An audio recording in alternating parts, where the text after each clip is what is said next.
تنہائی میں اللہ کو پاتا ہو، اللہ کو یاد کرتا ہو، ففاضت عینا، اور اس کی آنکھیں بھیگ جاتی ہوں، وہ رونے لگتا ہو اپنی کسر نفسی کو یاد کر کے، اپنے گناہوں کو یاد کر کے، اللہ کی نافرمانیوں کو یاد کر کے، اللہ سے بغاوت کو یاد کر کے، نمازیں چھوڑی ہیں، عبادتیں چھوڑی ہیں، اللہ کی نافرمانی کی ہے، محرمات کا ارتکاب کیا ہے، گناہوں کا ارتکاب کیا ہے، ظلم میں ڈوبے رہے ہیں۔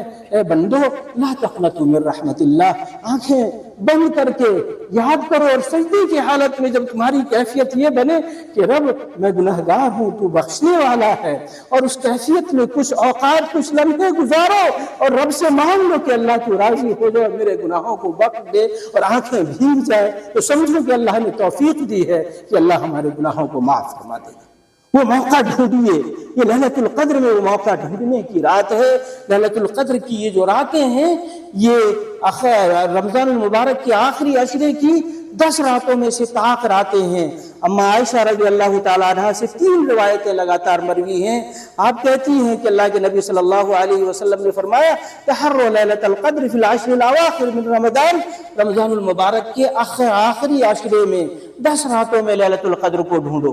پھر تخصیص کر کے اما عائشہ فرماتی ہیں کہ لیلۃ القدر کو اللہ کے نبی نے فرمایا لیلۃ القدر کو رمضان کے مہینے کے آخری عشرے میں بھی وتر راتوں میں، طاق راتوں میں ڈھونڈو، یعنی 21ویں رات میں، 23ویں رات میں، 25ویں رات میں، 27ویں رات میں، 29ویں رات میں۔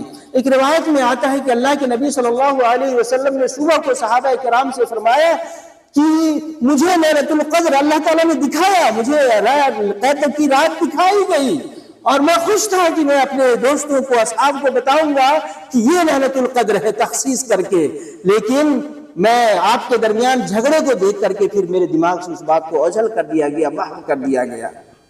ایک روایت میں آتا ہے کہ اللہ کے نبی صلی اللہ علیہ وسلم نے فرمایا کہ لیلۃ القدر میں اللہ کی رحمت نازل ہوتی ہے، تو صحابہ کرام کہتے ہیں کہ اس رات جب بارش ہوئی، 23ویں یا 25ویں رات تھی، اور مسجد نبوی کی چٹائیاں بھیگ گئی، زمین نم ہو گئی، اور سجدے کی حالت میں ہمارے پیشانیوں پہ کیچڑ کے نشانات تھے، تو ہمیں محسوس ہو رہا تھا کہ وہ لیلۃ القدر ہے۔ لیلۃ القدر خیر من الف شہر، اس رات میں فرشتے اس قدر دنیا میں نازل ہوتے، دھرتی پہ نازل ہوتے ہیں کہ زمین پہ فرشتوں کے پاؤں رکھنے کی جگہ نہیں ہوتی ہے۔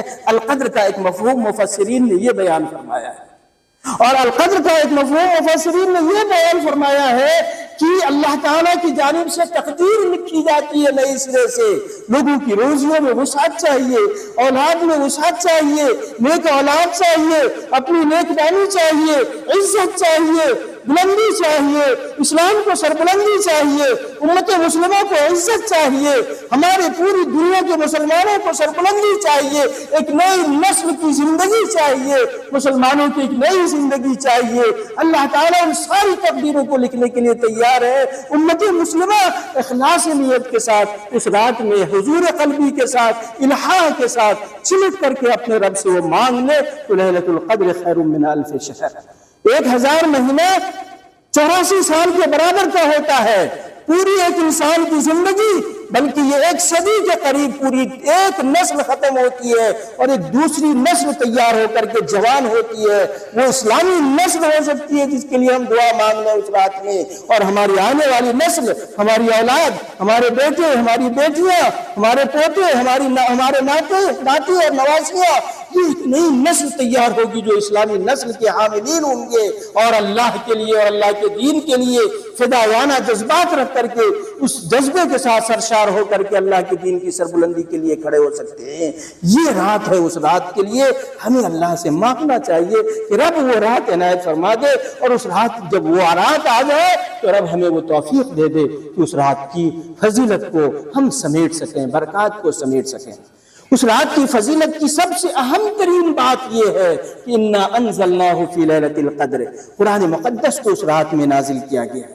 یہ قرآن مجید ساری دنیا کے انسانوں کی تقدیر کے فیصلے کرنے والی کتاب ہے، پوری دنیا کے لوگوں کے لیے سیدھے راستہ دکھانے کی یہ کتاب ہے، پوری دنیا کے انسانوں کو ان اللہ یرفع بہذا الکتاب اقواما، قوموں کو اللہ تعالیٰ اس کتاب کے ذریعے سے ان کی تقدیروں کو بلند کر دیتا ہے، زمین سے اٹھا کر کے ثریا اور آسمان تک پہنچاتا ہے، وَيَدْعُ بِهِ آخَرِينَ، اور اس کتاب ہی کے ذریعے سے دوسرے لوگوں کو ذلیل اور رسوا کرتا ہے، پاتال میں پہنچاتا ہے، تحت ثری میں پہنچا دیتا ہے۔ وجہ یہ ہے کہ جو لوگ اس قرآن مقدس کو، اللہ کی کتاب، اللہ کے احکامات کو سمجھ کر کے اس کتاب کو اپنے سینے سے لگاتے ہیں، تلاوت کرتے ہیں، مطالعہ کرتے ہیں، مفہوم کو سمجھتے ہیں، رب تو مجھ سے بات کر رہا ہے، اس بات کا احساس کرتے ہیں، رب تو مجھ سے کیا کہہ رہا ہے، میں اس پر عمل کرنے کے لیے تیار ہوں، یہ شعور وہ اپنی زندگی میں پیدا کرتے ہیں۔ رب تیرا یہ کلام ہے، میں اس سے محبت کرتا ہوں اور تیری ہر بات پر میں اپنی جان نثار کرنے کے لیے تیار ہوں۔ یہ جذبہ اپنے اندر موجزن کرتا ہے ایک مومن بندہ، اور اس پیغام کو لے کر کے لوگوں تک پہنچتا ہے تو رب اس کو تقدم دیتا ہے، عزت دیتا ہے، سربلندی دیتا ہے، عنایتوں سے نوازتا ہے، فضل سے نوازتا ہے۔ ان اللہ یرفع بہذا الکتاب اقواما، اور جو لوگ قرآن مجید کو طاقوں میں سجا کر کے رکھتے ہیں، وہ یہ کہتے ہیں نعوذ باللہ من ذالک، شرم نہیں آتی ایسے لوگوں کو کہ قرآن ہمارے سمجھنے کی کتاب نہیں ہے۔ اللہ تعالیٰ فرماتا ہے کہ وَلَقَدْ يَسَّرْنَا الْقُرْآنَ لِلذِّكْرِ فَهَلْ مِن مُّدَّكِرٍ، ہم نے قرآن کو ہدایت کے لیے آسان ترین بنایا ہے، کوئی ہے جو اس سے ہدایت حاصل کرے، کوئی ہے جو اس سے نصیحت حاصل کرے؟ إِنَّ الَّذِينَ يَسْتَكْبِرُونَ عَنْ عِبَادَتِي، جو لوگ میری عبادت سے اور قرآن کے ذکر سے اعراض کرتے ہیں، اللہ تعالیٰ ایسے لوگوں کو جہنم میں داخل فرمائے گا، رسوا کر کے داخل فرمائے گا۔ وَمَنْ أَعْرَضَ عَنْ ذِكْرِي فَإِنَّ لَهُ مَعِيشَةً ضَنْكًا، جو میری یاد قرآن کی تلاوت سے اور اللہ کی عبادت سے غافل ہو جاتا ہے، فَإِنَّ لَهُ مَعِيشَةً ضَنْكًا، اس کی روزی کو تنگ کر دیا جاتا ہے۔ وَنَحْشُرُهُ يَوْمَ الْقِيَامَةِ أَعْمَىٰ، ایسے لوگوں کو قیامت میں ہم اندھا کھڑا کریں گے۔ قَالُوا لِمَا حَشَرْتَنِي أَعْمَىٰ وَقَدْ كُنتُ بَصِيرًا، رب اندھا کیوں پیدا کیا آج کے دن، قیامت کے دن؟ میں تو آنکھوں والا تھا، دنیا میں دیکھ رہا تھا۔ قال كذلك أتتك آياتك فتنسى وكذلك اليوم تنسى، دنیا میں ہماری آیتیں پڑھ کے تمہیں سنائی جاتی تھی، لائی گئی تھی یہ آیتیں تمہیں پڑھنے، سمجھنے کے لیے، عمل کرنے کے لیے، تم نے اسے پس پش ڈال دیا، بھلا دیا۔ وَكَذَلِكَ الْيَوْمَ تُنْسَىٰ، آج میں نے بھی تمہیں بھلا دیا۔ جاؤ، کون اللہ ہے، کون ہے تمہارے لیے، کون سی طاقت ہے جو تمہیں جہنم سے بچا سکتی ہے، وہ طاقت، اور جنت دلا سکتی ہے؟ آج آؤ ہم دیکھ لیتے ہیں۔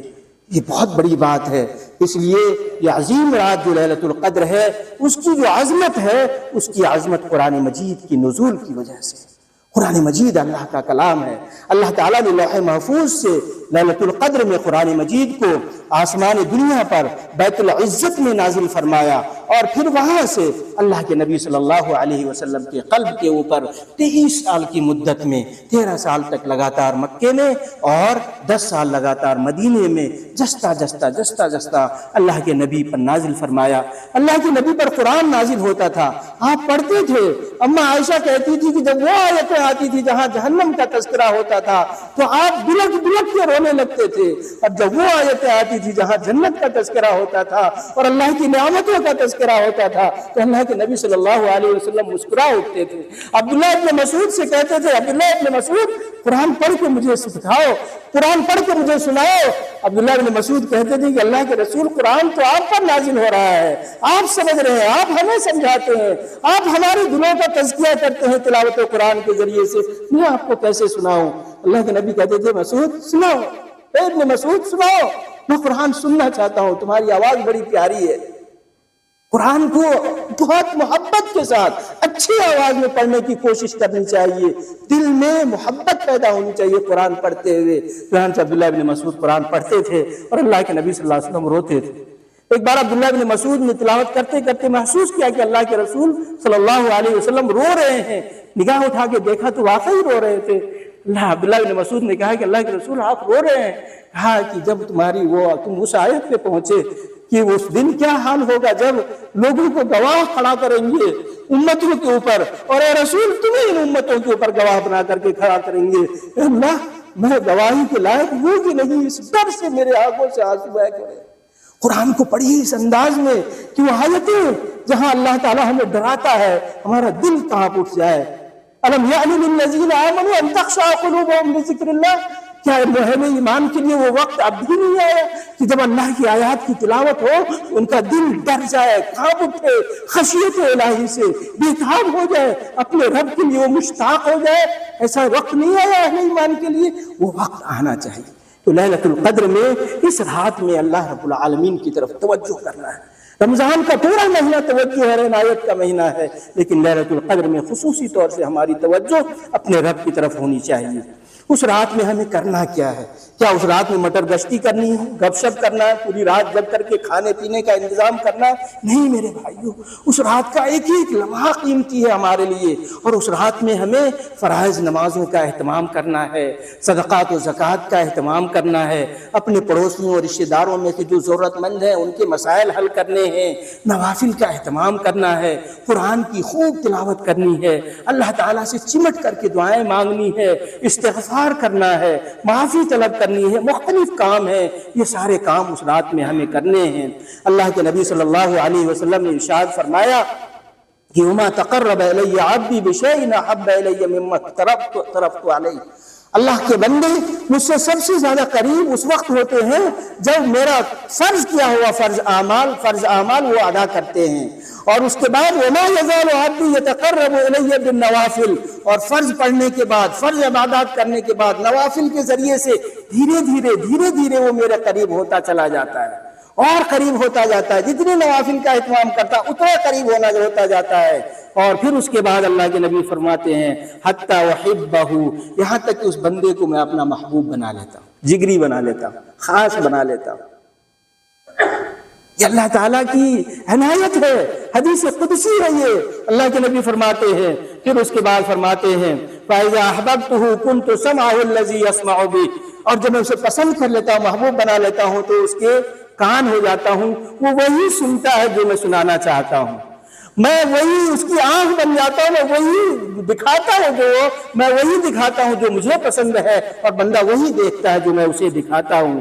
اور میں اس کا ہاتھ بن جاتا ہوں التی یبطش بہا، جس سے وہ کام کرتا ہے، گویا کہ وہ برے کام کرنا ہاتھ سے چھوڑ دیتا ہے. ورجلہ التی یمشی بہا، میں اس کا وہ پیر بن جاتا ہوں جس سے وہ چل کر کے نیکی کی طرف دوڑ کر کے آتا ہے، اچھائیوں کی طرف لپکتا ہے. وَإِنْ سَأَلَنِي لَأُعْطِيَنَّهُ، اور جب وہ مجھ سے مانگتا ہے تو یہ تاکید ہے، لا اعطینہ. عربی جاننے والے اس فصاحت کو جانتے ہیں.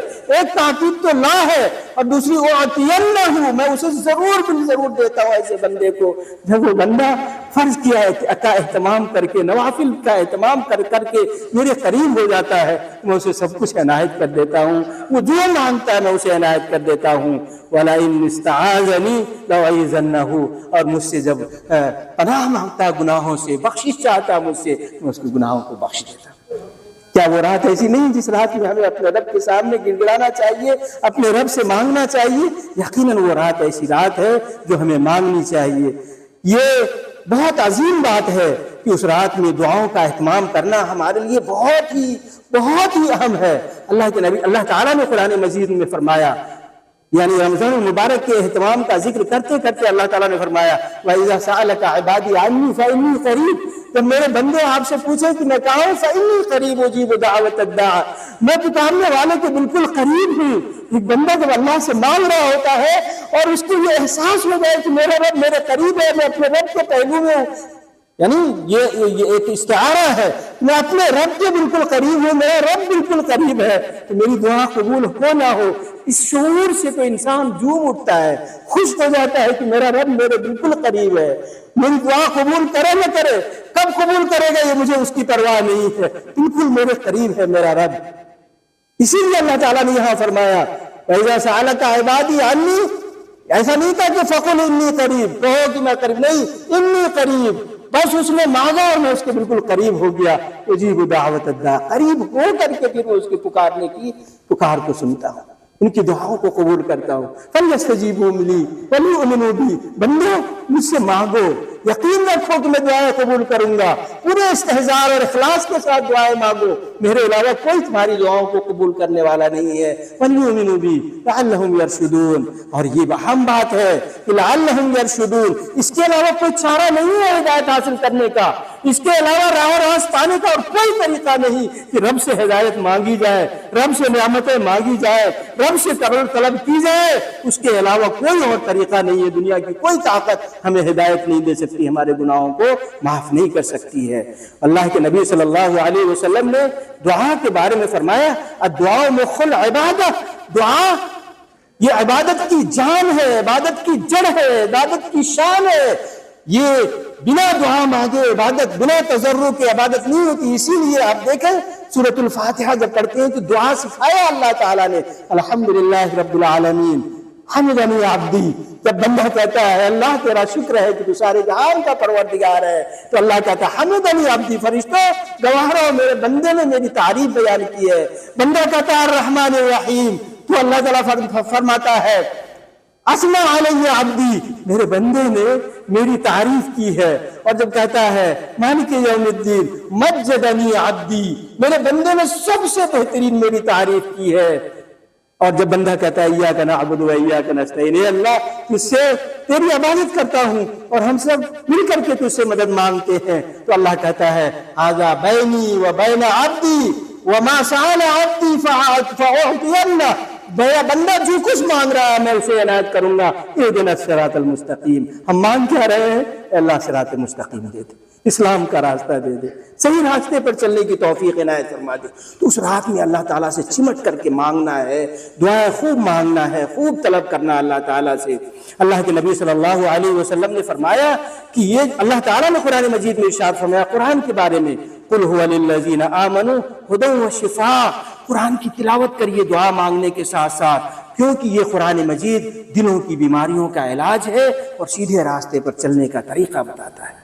اس لیے میرے بھائیوں قرآن مجید کا اہتمام کرنا ہے۔ ليلۃ القدر کو 21 کی رات میں، 23 کی رات میں، 25 کی رات میں، 27 کی رات میں، 29 کی رات میں ڈھونڈنا ہے، پوری رات جگ کر کے عبادت کرنی۔ تھوڑا سا آرام بھی کر لیں ہم لوگ، آدھا ایک گھنٹہ، لیکن کوشش کریں کہ دن میں آرام کر کے پوری رات جگ کر کے ان راتوں میں ہم اللہ کی عبادت کر کے 84 سال کی زندگی اور دعائیں اور 84 سال کی عبادتوں کا درجہ اللہ کے یہاں حاصل کر لیں۔ ہم اپنی اولاد کے لیے، اپنے بال بچوں کے لیے، نئی نسل کے لیے، پوری امت کے لیے، مسلمانوں کے لیے، نیپال کے مسلمانوں کے لیے، پوری دنیا کے مسلمانوں کے لیے، غزہ کے نہتے مسلمانوں کے لیے، بیت المقدس کی آزادی کے لیے، پوری دنیا کی امت کے اتحاد کے لیے ہم اللہ تعالیٰ سے دعائیں مانگ کر کے ہم اللہ کا فضل تلاش کر لیں۔ اللہ تعالیٰ سے دعا ہے کہ اللہ تعالیٰ ہم تمام لوگوں کو ليلۃ القدر کو تلاش کرنے اور اس رات میں خوب سے خوب عبادت کر کے اللہ کے سامنے گڑ گڑا کر کے معافی مانگ کر کے اللہ کو راضی کر لینے کی توفیق عنایت فرما۔ اے اللہ تعالیٰ ہم سب کو اس رات میں جہنم سے نجات دے دے اور جنت الفردوس عنایت فرما دے۔ ربنا تقبل منا انك انت السميع العليم، ربنا وتب علينا انك انت التواب الرحيم۔ بارك الله لنا ولكم في القرآن العظيم ونفعني وإياكم بالآيات والذكر الحكيم، إنه تعالى جواد كريم ملك بر رؤوف رحيم، فاستغفروه إنه هو الغفور الرحيم۔